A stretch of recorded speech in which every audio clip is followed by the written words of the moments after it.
whispers of the night. I'm so glad you've arrived out there. The day may still be lingering, but in here, everything slows. This is your quiet place, a corner of the world where you can let go. Gently, the rain has already begun, soft, steady, like a whisper brushing the eaves. You don't need to do anything now. No tasks, no thoughts to chase. The wooden floor beneath you is cool and still. Air carries a trace of warm tea and cedarwood. A lantern flickers behind a paper screen. Mist curls along the stones outside the door. You've stepped into shelter, not just from the weather, but from the weight of the day. Even your breath is slowing now, as if your body knows this is a place to rest. Let the hush settle around you. Let it seep into your shoulders, your spine, your jaw.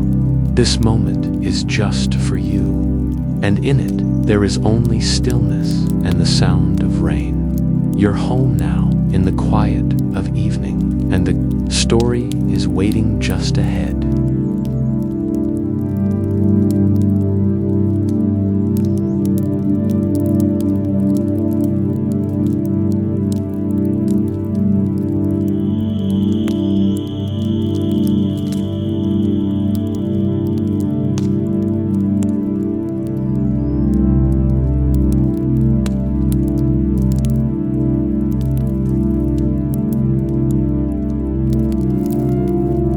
Let yourself settle in deeper. Notice your breath, not changing it, just watching as it moves slow and steady.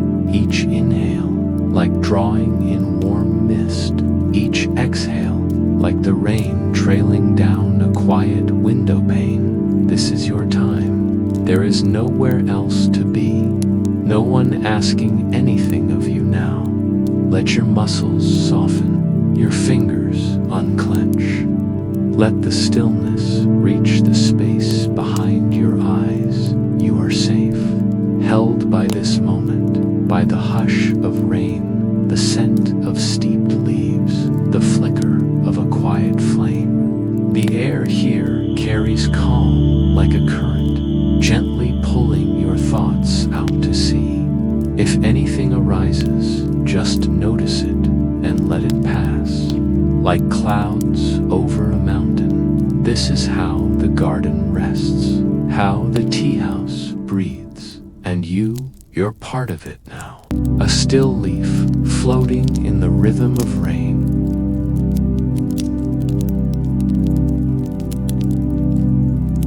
Just listen, just breathe, and let sleep begin to find you.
Rainy, sleepy story, a tea house beneath the storm.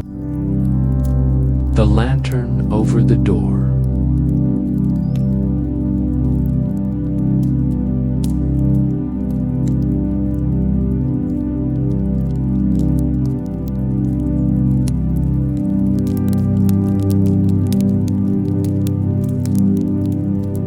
evening begins in hush, the kind of hush only rain can bring. A misty calm drapes over the hillside as you ascend a winding footpath of smooth stone and moss.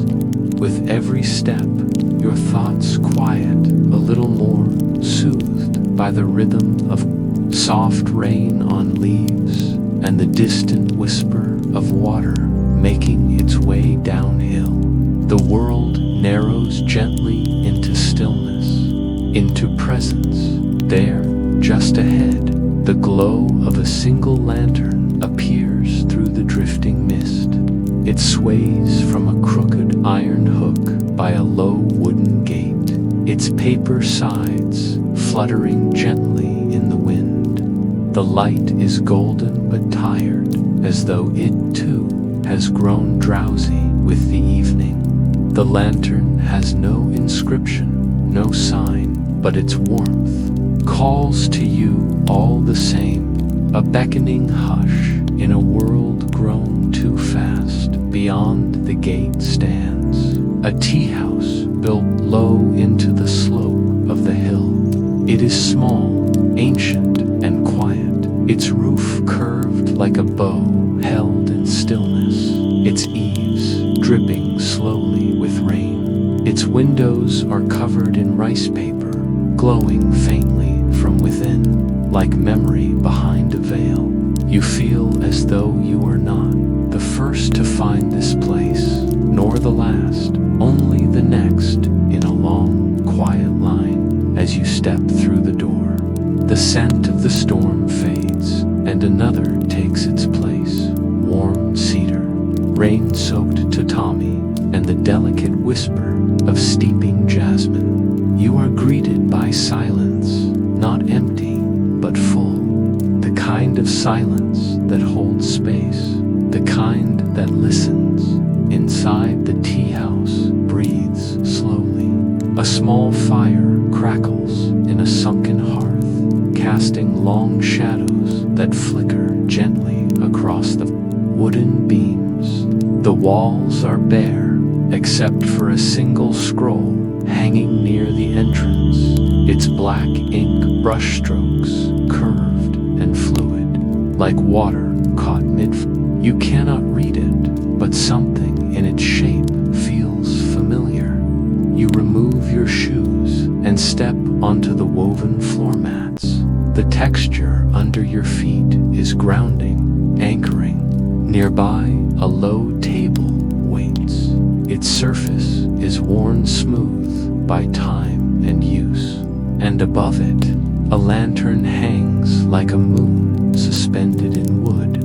You sit on a cushion and feel your breath slow to match the rhythm of the room. The host appears with quiet grace, an older figure wrapped in robes the color of clouds. They bow gently and place a small tray before you.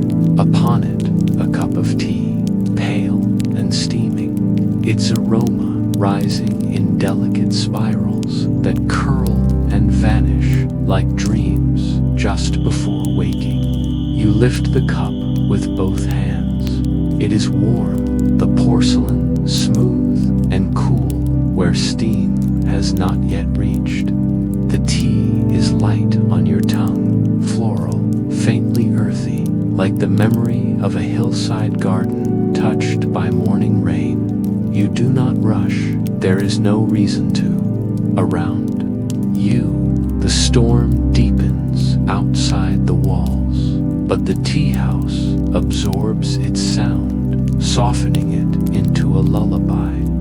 Rain drips from the edge of the roof into a small basin below, each drop a note in a quiet composition. In the distance, thunder grumbles low, not fierce, but thoughtful, like a story being told to no one in particular. You let your gaze wander. A single plum blossom rests in a vase nearby, its petals still wet from the wind. The vase is unglazed, clay, simple and honest. Everything in this place feels like that. honest, meant not to impress, but to be. The quiet is not a pause between events, it is the event itself. As you sip again, you begin to feel a shift within you. Your thoughts grow lighter, untethered from the day's weight. The tea moves through you like warmth through deep earth. You think briefly of how tea is made, how leaves are plucked by hand, dried under sun and moon, twisted, steamed, sometimes smoked or stored in cool stone rooms for years before they are ready. Even the making of tea is slow, patient, intentional. It is the opposite of urgency. It is a lesson in waiting. In presence, the host returns to tend the fire, adding a small piece of cedar that sparks softly before settling. They do not speak, but their presence is calming, like that of someone who understands the language of silence. And here, you begin to understand it too, the way silence speaks, not in absence, but in presence, the way heat speaks through steam, the way rain writes poems on rooftops outside. The lantern over the door continues to sway, its flame still holding its golden breath. Perhaps it has been there for years, perhaps only tonight, but in this moment, it is yours, a gentle beacon marking your arrival in a world where nothing is expected but stillness. You finish your cup and set it down. It feels both full and empty, as do you. Somewhere beyond the paper walls, another guest turns a page, or perhaps closes a book. The room breathes again, and you with it. And as you sit in this tea house, where rain is music, steam is thought, and time steeps slowly in porcelain, you begin to wonder what stories live inside the leaves before they become tea.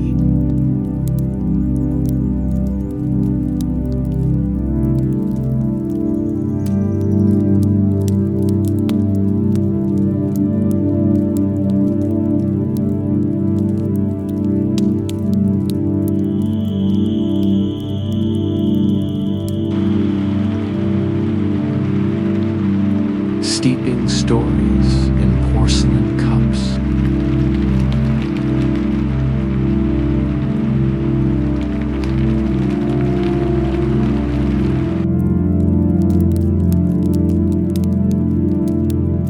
There's something about the sound of water just before it boils, not the frantic bubbling, but the soft hush that comes before, like the breath a mountain takes before it exhales mist. You sit quietly, the cup from your first tea now resting, empty near the edge of the table, rim catching the light like a memory. The host, ever wordless, returns with a bamboo tray. Upon it, a small clay pot, 2 new cups, a spoon of fine silver, and a folded cloth the color of river stone. This next tea, you sense, carries more than flavor. It carries place and time and story. You watch as they spoon the leaves gently, not measuring with numbers, but by feel, the kind of knowing earned over years, or perhaps decades. The leaves are long, twisted, and dark, tinged with olive and gold. As they fall into the pot, they make a soft rustle, like wind passing through dry trees. Steam curls up as hot water meets leaf, not rushed, but in stages. The first rinse, brief and whispering, poured away into a small basin, as if washing away the past. Then the second pour, deeper, longer, soaking the leaves until they unfurl into softened curls and release their scent into the air. You breathe in deeply. It smells like morning fog on ancient stone, like earth after rain, like something remembered rather than learned. The host steps away, leaving you with the pot and 2 small cups. You pour carefully, watching the amber liquid catch the lantern light, warming your hands and your thoughts in tandem. This tea is stronger than the last, not bitter but complex. It moves slowly across your tongue, blooming with flavor as it goes. As you sip, a soft rustle enters the room. Another guest, quiet as a cloud, settling onto a cushion across from you. They carry a small wooden case of paintbrushes and a scroll already partly painted. The paper shimmers faintly with moisture or maybe memory. They do not speak, but nod.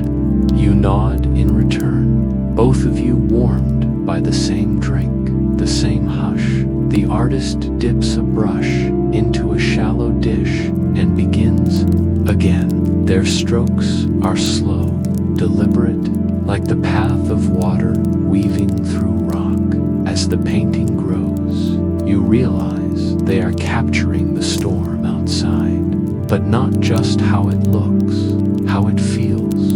Grays that blur into blues, thin lines like winds, fingertips on a roof, soft pools of color where reflections ripple in puddles. A painting not of shapes, but of rhythm. You sip again. This tea, you learn, was grown in the high, mist-covered gardens of Wuyi, a place where the cliffs are steep and the mornings are full of cloud. There, the soil is mineral-rich, and the roots of tea plants reach deep into stone. Rain comes, often gently, shaping the leaves over weeks. This kind of tea is called rock oolong, born between sky and cliff. The artist dips their brush again. You ask softly, just once, do you always paint in the rain? They smile, not in amusement, but in understanding. Only in places where the tea tastes like water with memory, they reply. And then, with a final stroke, they return. To silence, your host brings another cup. This one is greener, lighter, fresh with the scent of young leaves and bright wind. They speak. Finally, this tea is from Yuji, the oldest garden. You nod, knowing now not just the name, but what it means. Mist, soil, patience, care. You sip. The taste is almost grassy, but soft, like spring beneath snow. Tea, you begin to realize, is a kind of geography, a map of cloud, root, and sun held in liquid stillness. The rain outside continues. The artist's brush lifts. Another guest, this one reading a worn book in the corner, turns a page. The room is a symphony of quiet acts, steam, page, stroke, sip, dot. You let your mind drift back through the journey. Tea takes leaves, harvested by hand, withered beneath bamboo mats, rolled, sometimes oxidized, sometimes roasted, dried in soft sun or smoke, then packed into paper or tin, sealed and sent across oceans and time zones, only to arrive here, now, to be held by you in this room. A tea leaf's path is patient. It travels more slowly than the world around it. It asks for time and gives it back. You feel it in your breath, the slowing in your loosening. In your thoughts, the quiet, unfolding dot, another cup is poured. This one darker, almost crimson, like a deep forest berry. It is a pure, aged underground for years, sometimes decades. Its flavor is bold, earthy, rounded like smooth river stones. You taste mushroom, soil, old books, and something like firewood under rain. The artist finishes their piece and sets it to dry. You both watch as the paper curls gently at the edges, steam rising still from your cups. It begins to feel like each tea here has a season. The green was spring, the oolong autumn. This is winter in an old library under a blanket beside a hearth. Dot. You ask the host if the teas are chosen for their age or region. They shake their head and answer softly, no. We choose them for what the storm asks us to remember, and somehow that makes sense. Outside, thunder rolls like slow drums behind the hills. Inside, your breath moves like tide through the warmth of another sip. You close your eyes, and your thoughts wander through misty plantations, narrow trails between terraces, hands plucking leaves with reverence.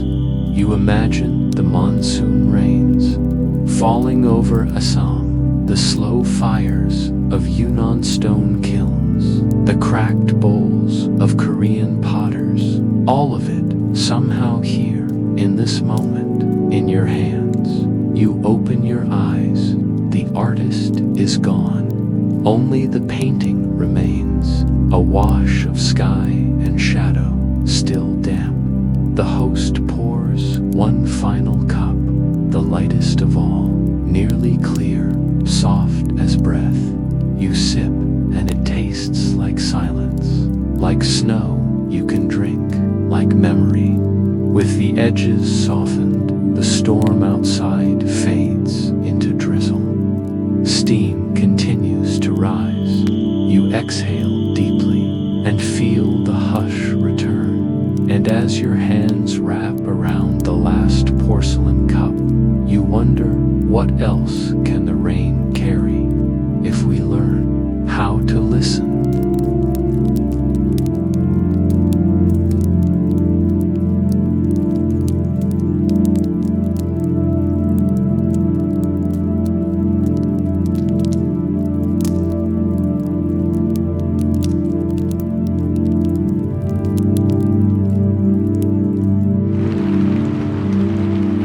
The river that knows the rain.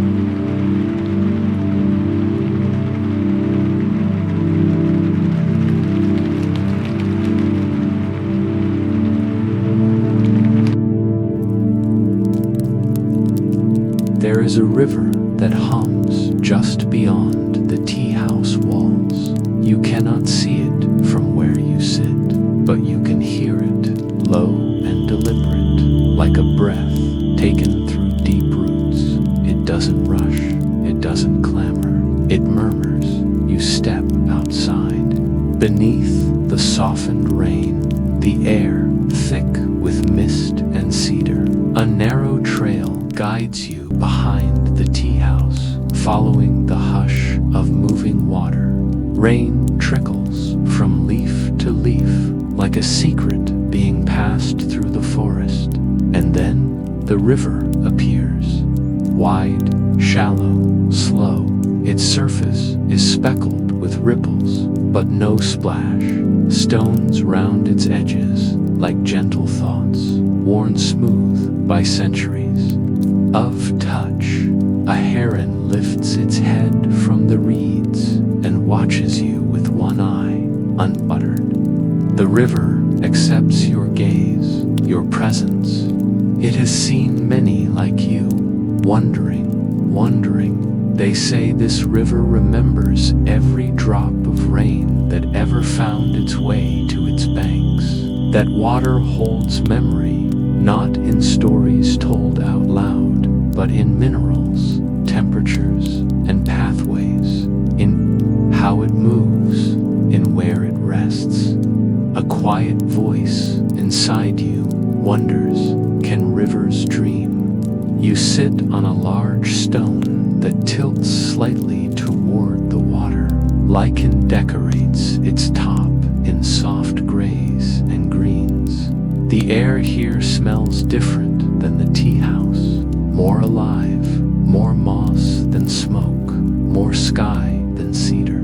The sound of rain is softer near the river, as if the water absorbs it, and you listen to the long, low sound of a story in motion. Rivers are, in many ways, memory itself, not fixed or frozen, but always reshaping, carving paths into earth, not by force, but by patience. Rain falls across highlands, across forests and fields, across rooftops and roads, and each drop joins another, then another. Streams are born in mountain shadows. They braid together, gathering weight and story, becoming rivers, and those rivers remember through their temperature, which tells of sun and shadow, through their chemistry, which hints at the stones and soils they've passed, through their flow, which dances with the slope of the land. Hydrologists study such things with instruments and graphs. But tonight, by this ancient river, you study it with your senses, the way it curves around the willow's roots, the way its surface carries leaves but cradles them, the way it speaks in rhythms you feel more than understand. The river is not loud, it doesn't need to be. It is sure of its path. Even when it floods, even when it runs dry, it continues. Over centuries, it has shifted course, swallowed stones, birthed deltas, vanished into sand. It has forgotten none of it. The rain grows steadier now, but you remain on the stone, your shoulders warmed by the memory of tea. Thunder murmurs behind the hills, not fierce, but low and long, like drums rolled slowly across sky. And then a shape appears on the path, a figure in soft robes, the color of clay soaked with rain. The monk arrives as quietly as the river itself. Not a disruption, but an addition. He bows slightly in greeting, and you return it without rising. He does not speak, and neither do you. Instead, he joins you, sitting on a neighboring stone, just far enough that your silences do not touch, but close enough that they echo one another. He pulls a small, wrapped bundle from his sleeve, 2 cups and a slim, lidded flask of tea. Without a word, he pours 1 cup, then the other. Steam rises gently, the only motion between you. You sip. It is warm, smoky, grounding, the kind of tea that tastes like driftwood and dusk together. You sit, rain and river, human and memory, and the monk begins to speak, not in words, but in presence. His stillness invites yours to deepen. His breath invites yours to slow. You sense that he has sat beside many rivers in many storms, and that he too has listened. In time, he does speak. 1 phrase, 1 question. Do you know where this river begins? You shake your head softly. He nods, not as a correction, but as a continuation. It doesn't matter, he says. What matters is where it carries things. You think about that, about how rain becomes stream, how stream becomes river. How river becomes ocean, or mist, or tea. All water returns. The river flows, yes, but also cycles. It evaporates, rises, gathers in clouds, then falls again. Some drops journey from monsoon to mountaintop, from leaf to limestone. A single drop might take 1,000 years to pass through the roots of trees, the skin of stone. There are molecules in this river you think that once passed through the breath of ancient forests, through the veins of dinosaurs, through the steam of cooking fires in mountain huts, through tears, through songs. The monk finishes his tea. You do too, taught together. You watch the water, and just as the river reflects cloud and branch and stone, it begins to reflect something in you as well. A slowing, a remembering. He turns to you again. Every storm leaves something behind, he says. Not damage, not just water, but rhythm. You nod. The idea moves through you like tea through porcelain, slow, sure, seeping into corners you didn't know were waiting. Rain is not just an act, it is a pattern, a heartbeat of the sky.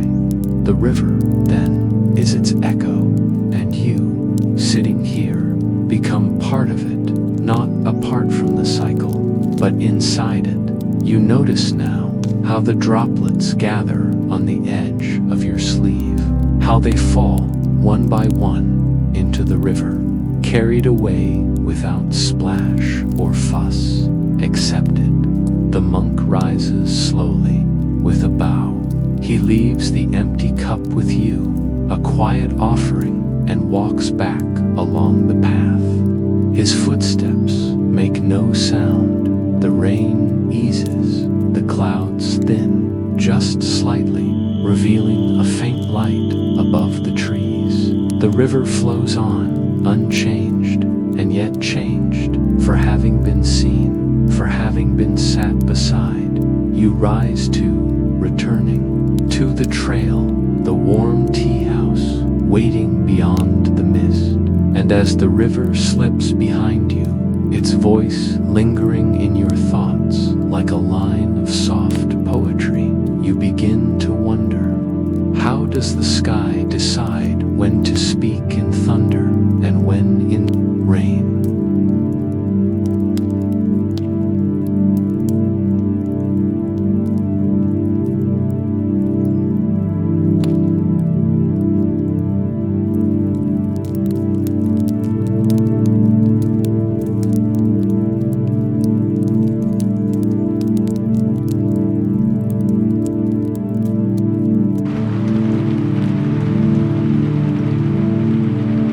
Scrolls and trade winds.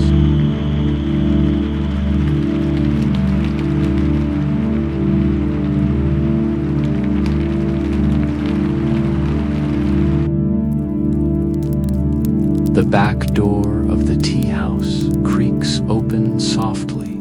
You follow your host down a narrow hallway, past the rooms where steam still dances and quiet voices fade into wood. The scent of cedar and jasmine gives way to something older, the dry, warm perfume of parchment, of dust touched by time. The room you enter is small, dim, and lined with shelves carved from aged bamboo.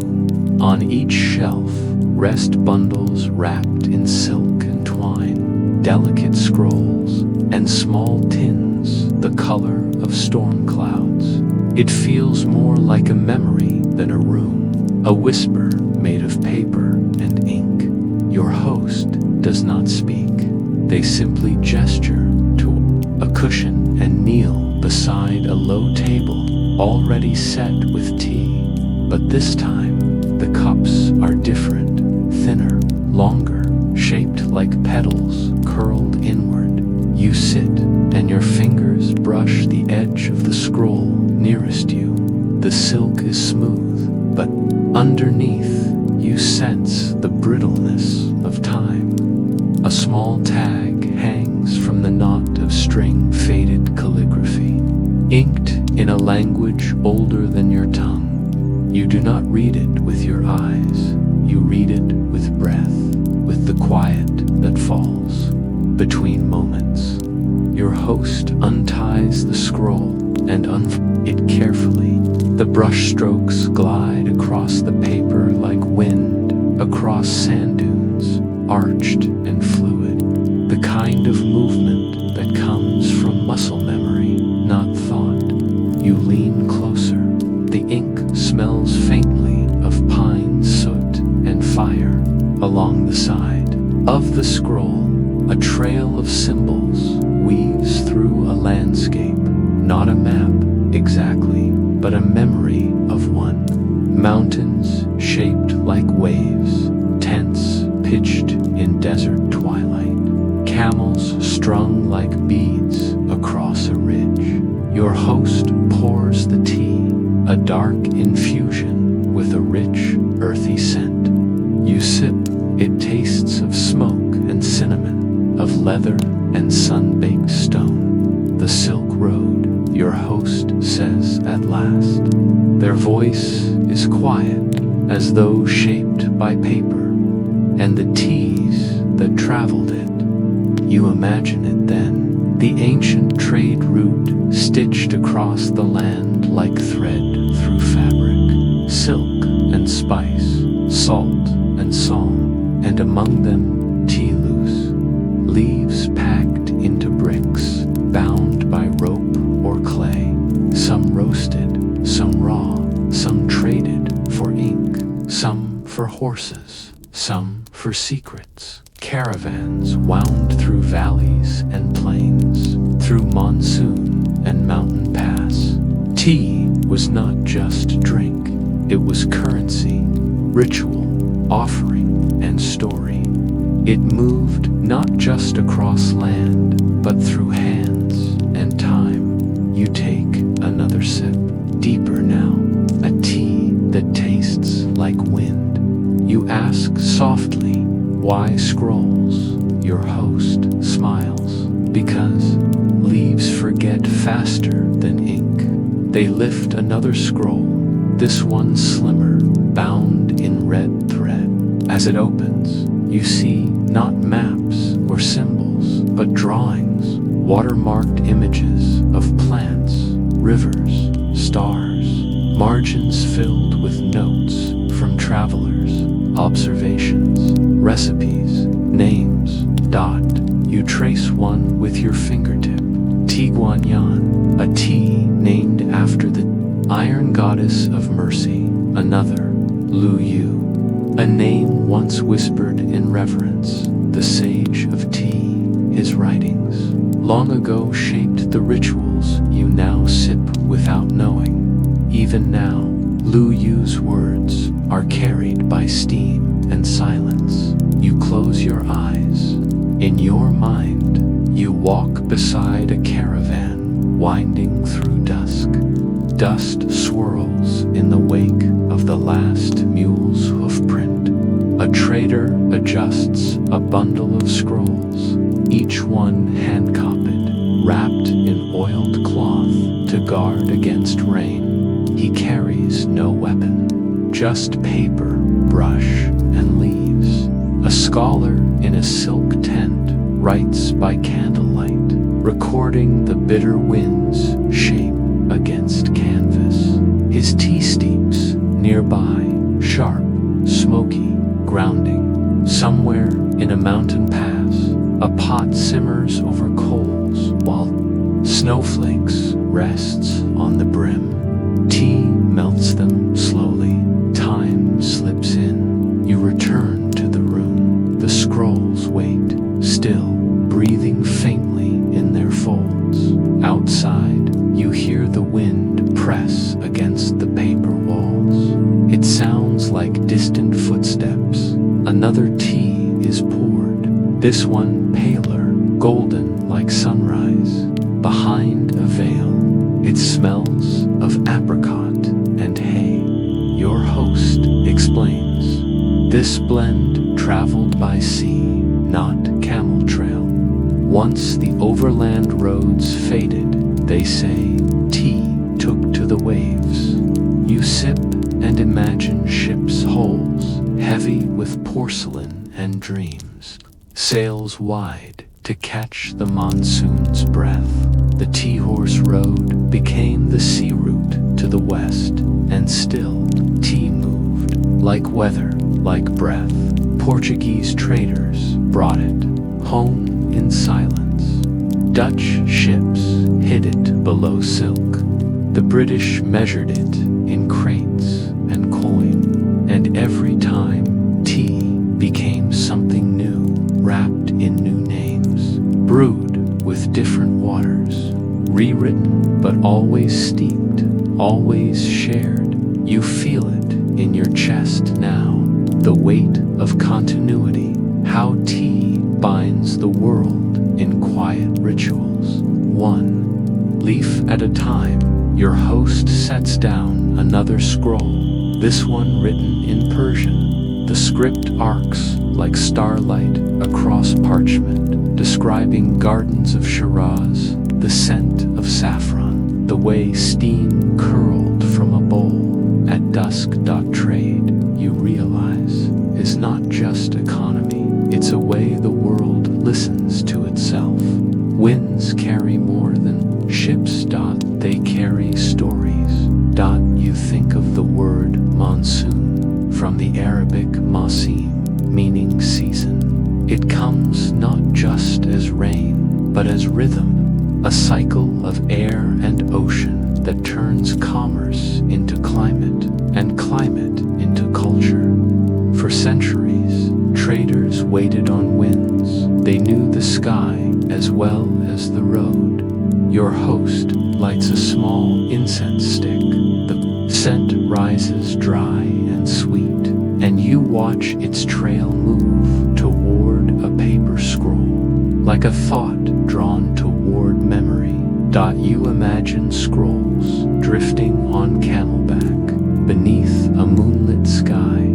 You imagine ships rocked by waves, hulls creaking with every breath of salt air. You imagine monks copying recipes in cave temples, and always, always someone waiting to share a cup. Another guest enters the room. Quietly, they bow, and your host pours them tea without asking. The room becomes a constellation of breath and steam. 3 cups, 3 journeys, 1 story. Outside, the rain continues. You hear it tracing the window like a stylus on rice paper. Each drop a mark, each streak a line, and the wind rises, soft but steady, like a tide returning. Your host unrolls one final scroll. It's blank dot, but no, not blank dot. The fibers shimmer faintly, as if something were written just beyond the reach of vision. Invisible ink, or a story still waiting to be steeped. Your host says, some scrolls are not meant to be read, only remembered. You understand. Not all stories arrive finished. Some begin with rain, some begin with wind, some begin with silence, and are written in sips. You finish your cup. The scrolls seem to hum quietly now, as if warmed by presence, and as the incense fades, and the last scroll curls gently at the edge, you wonder what the wind will carry next.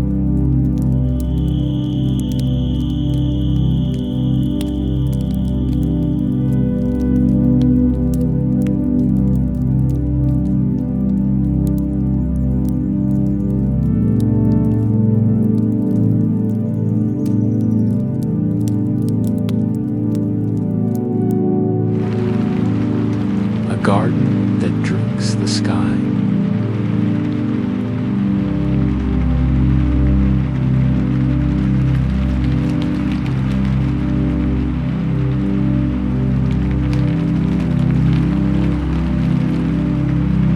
The door slides open with a sigh, not a loud one, not jarring, just the kind of sigh a forest might give at dusk.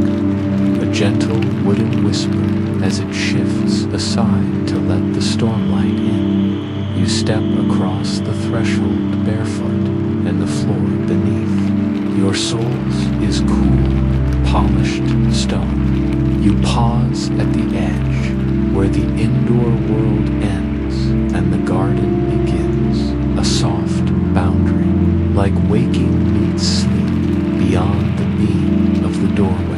A garden waits in rain, not manicured, not wild, a quiet balance between invitation and stillness.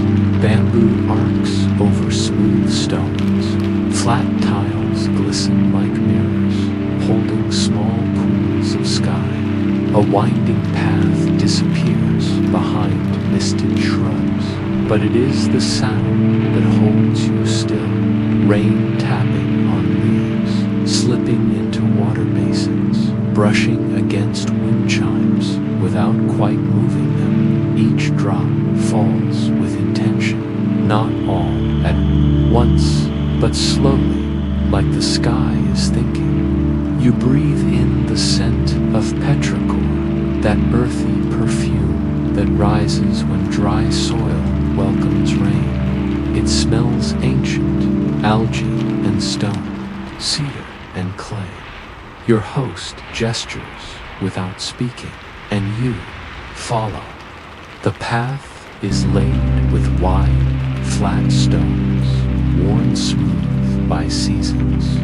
Rainwater flows along the edges, guided by centuries-old grooves, almost as if it remembers where to go. The garden, your host explains in a whisper, was designed not just to survive storms, but to listen to them. Every leaf has a purpose, every slope a direction. You reach a small clearing. In its center stands a large basin carved from volcanic rock, filled nearly to the brim with rain. Bamboo stalks lean above it like quiet sentinels, their thin green bodies swaying slightly under the weight of the water collecting on their leaves. A single drop falls from a bamboo tip, plinks into the center of the basin.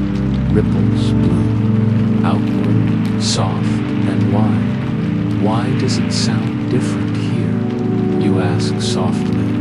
Your host smiles, because the garden is too.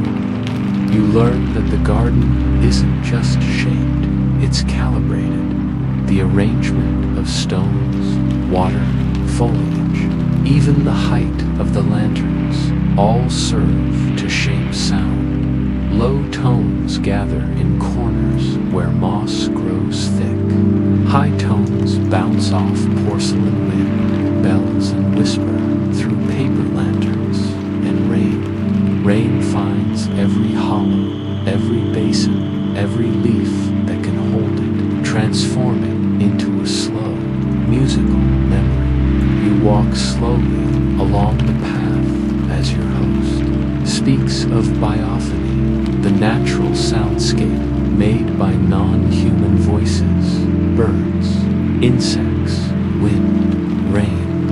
This garden, they say, is a kind of instrument, and the storm is its musician. You step beneath a slanted roof where dry cushions rest and sit down. The wood smells faintly of smoke and tea oil before you. A small bell hangs from a low tree, not for telling time, but for catching wind beneath. It, a single leaf, dangles by thread. When breeze stirs, the leaf dances, nudging the bell into song. But now it is still, and so is your breath.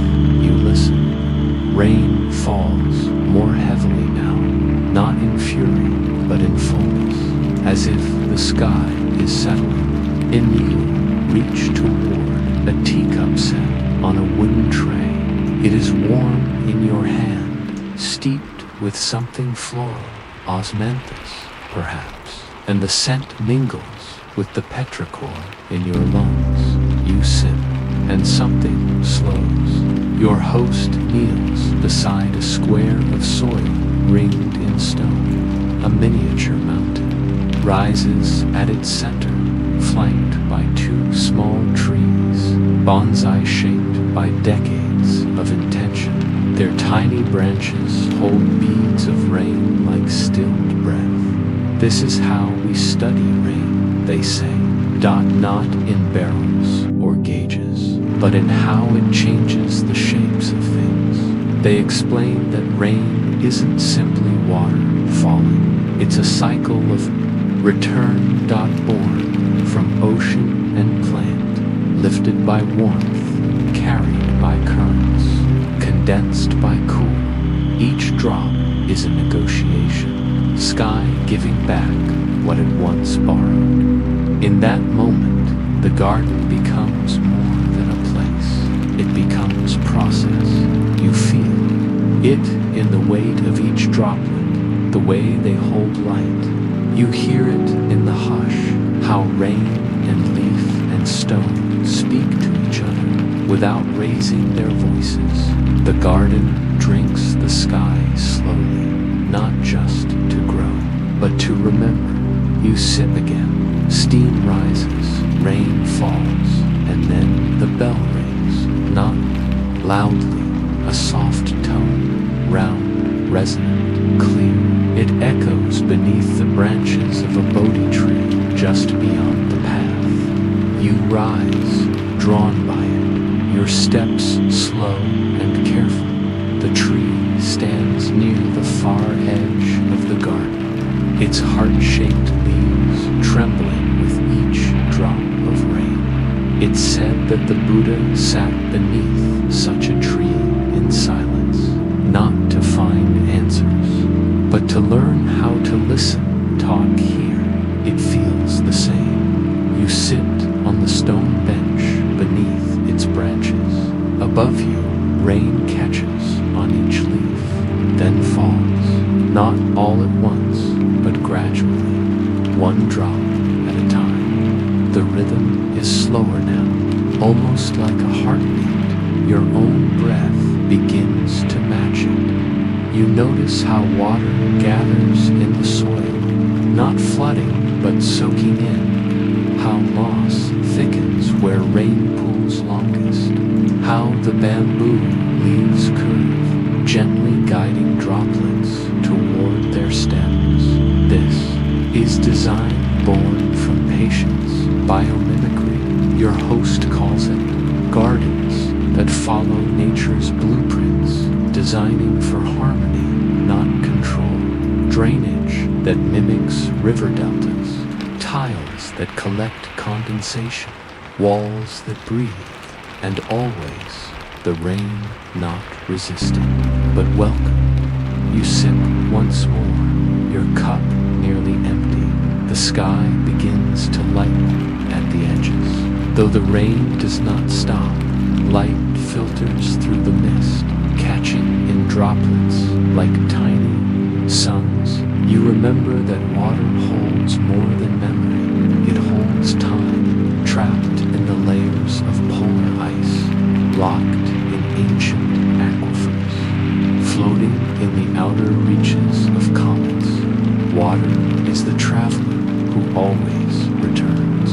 And now, here it is, falling again in a garden designed to hear it. You sit quietly, letting that thought settle into your bones like warmth. From tea, the bell rings again. Another breeze, another memory, released a butterfly, drifts near its wings, so pale they seem woven from cloud. It hovers, sips from a flower cupped with rain, then vanishes into mist. Your host joins you once more, placing a final cup in your hand. Clear, cool, nearly still. Rainwater, they say, from the garden's heart you drink, and it tastes like all the things it touched. Stone, leaf, light, time, dot. The bell doesn't ring again. It doesn't need to. The garden says enough. You close your eyes, feeling the edges of yourself blur, becoming not observer, but participant. The rain continues, the moss thickens, the garden breathes, and somewhere beyond the mist, a trail begins, not made of stone or ink, but of vapor and rhythm. And as your last sip fades to memory, you wonder gently, what path does a cloud follow once it forgets it was rain?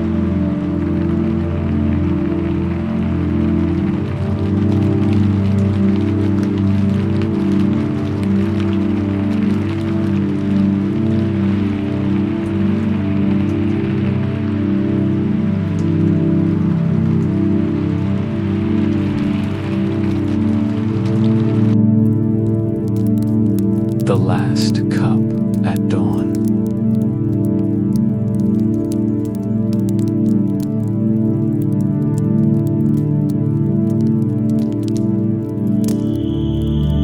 The world is quieter than it's been in hours outside.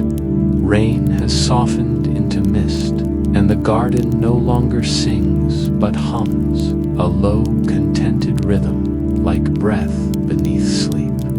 Inside the tea house, the lamps still glow, though dawn presses gently against the paper walls. You sit near the same table where you once sipped osmanthus, where you listened to water speak through stone and bamboo. But now, the air is different, a slow hush, full of things unsaid.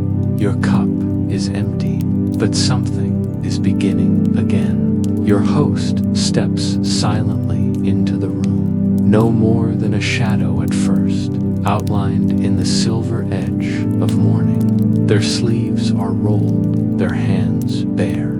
There is a reverence in the way they move, like someone handling ancient scrolls or preparing to tell a story too old for language. They place a tray before you, 5 teacups, each one different, not in size, but in shape, texture, time. None of them match, and yet they belong together, like river stones gathered from distant streams. This, your host says quietly, is the tasting flight of dawn. Their voice is softer than usual, barely above the rustle of fog brushing the eaves. They do not explain further. They simply begin to pour. The first cup is the palest, thin porcelain, almost translucent. Its rim catches the light like dew on silk. The liquid inside glows faintly golden, and when you lift it to your lips, it smells of hay and wind and something older still. A memory of a season you can't name. You sip. The taste is light, grassy, ephemeral, like breath over fields just before harvest.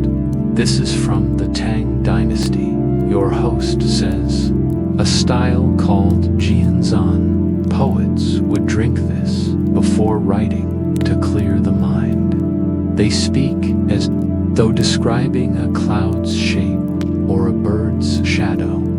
Tea was a meditation then. They continue, a way to still the thoughts before they found ink. Every leaf was stone ground and whisked, every cup a quiet poem. You close your eyes. You can almost hear brushstrokes on rice paper, almost feel a monk's stillness beneath a moon that no longer rises. But when you open your eyes again, porcelain is empty, and your host is already preparing the second cup. This one is earthenware, rougher, darker, fired clay with edges like riverbanks. The tea is stronger now, deeper in color and smell. It smells of wood smoke, mountain air, moss, Sung dynasty. They say this one was boiled with pine ash, tea as fire, tea as weather. You sip, and the warmth moves differently through you, like something waking in your chest. There is a bitterness at first, but then a blooming roundness, like warmth returning to cold hands. They brewed it in wide basins, then, your host says, pouring slowly, let the foam rise. Watched it for patterns, the way rain draws, circles in puddles. You watch the surface of your cup. It barely moves, but it holds echoes. In the science of tea, you've learned flavor isn't only chemical, it's movement. The way heat travels through leaf and water, the way oxidation folds one molecule into another, rewriting bitterness into depth. This second cup reminds you of that. It is not easy, but it is true, and by the time it cools, you feel steadier than before. The third cup is green, not the tea, the cup itself, jade-glazed, smooth and cool as riverstone. It hums when your fingers touch it, as though it remembers being held. From the early Ming, your host says, the dynasty that gave tea its ceremony. The tea here is pale again, but not weak. There's a clarity to it, almost citrus, almost floral, and the steam rises in elegant spirals, as if it knows the shape of the air. They brewed it differently then, you remember. Loose leaf, pour gently, no foam, no fire. Tea became quieter, and the vessels changed to thinner, more delicate, designed to let the drinker see the leaf unfurling, like watching thought bloom from stillness. You sip again, and you imagine hands, centuries old, lifting a similar cup, a scholar in a tower, a woman waiting for someone who never came, a child copying calligraphy beside a winter brazier. Tea, you think, holds memory, the way clouds hold rain, not always visible, but always returning. Your host waits. They do not rush, and when the cup is empty, they remove it silently. The fourth is the simplest. No glaze, just fired clay, red-brown, uneven lip, thumbprint at the base. This one, your host says, is contemporary, but inspired by the old mountain kilns. The tea smells like earth after rain. It tastes even quieter than the last, not bland, but still, deeply still. You drink it slowly, as if your body already knows how. They call this style wabi, imperfect, impermanent, incomplete. It values asymmetry, roughness, the traces of time, and in science, too, you recall, there's beauty in imperfection, the tiny flaws in crystal lattice that let them bend light, the way chaos patterns water, or how mutation drives evolution forward. One misstep at a time. You place the empty cup down with care, and the host nods. Only one remains. The fifth is not a cup at all. It's a small bowl, shallow, wide-lipped, made of glass, so fine it seems like frozen breath. You look at it and feel something shift. There is no tea in it yet, only water, clear, still, silent. This is rainwater, your host says softly, collected from the heart of the garden, filtered through moss, left to rest overnight in a basin of stone. They place it before you, you don't lift it right. Away. Something about it feels sacred. You bend forward slowly and inhale. No steam, just coolness. A trace of petrichor, a note of fog, and something else, something without name. You sip. It is everything and nothing. It doesn't carry the stories of empires or poems. It doesn't bloom or burn. It doesn't change you. It simply reminds you, of rivers, of clouds, of thirst, of the first cell that ever divided, of the fact that 60% of your body is water, and more than that, of your brain, that even now your breath carries vapor and your tears hold salt from an ancient sea. You sip again, and you feel the garden inside. You, not metaphorically, literally, a memory of stone and bamboo, of wind chimes and slow bells, of rain, returning. The science of tea is the science of return, of cycles, condensation, collection, extraction, infusion, transformation, and above all, patience, heat and time, movement and rest. Each of these 5 cups has shaped your breath, your bones, your memory, and as dawn brightens the edges of the tea house, you know without rush that it's time to leave, but not yet. Your host pours one final drop into your bowl and says, with a voice barely above silence, "This is the last cup at dawn." Not because the tea has ended, but because the day is beginning. You close your eyes, you feel the liquid settle in your chest, like light filtering through mist, and in that stillness, your mind drifts to something the host once said back. When the rain first fell, that gardens are shaped not to resist nature, but to listen, so too, perhaps, is the mind. You open your eyes again, and the light is different now, less silver, more gold. The fog has thinned, and the breath of the world feels warmer outside the tea house. Birds begin to stir somewhere in the distance. A breeze finds a chime, and the bell rings once, not as a signal, but as a song. Your host bows. You bow in return, and then you rise slowly and step out onto the smooth stone threshold once more. The garden is no longer asleep. It is stretching, drinking light as it once drank rain. You take one last look, knowing it is not goodbye, because what you carry now is not a souvenir. It is process. Infusion. You step forward, the sky brightens, and the path leads not toward endings, but into a question, soft, curious, and waiting to be steeped. If tea can remember time, what does time remember of us?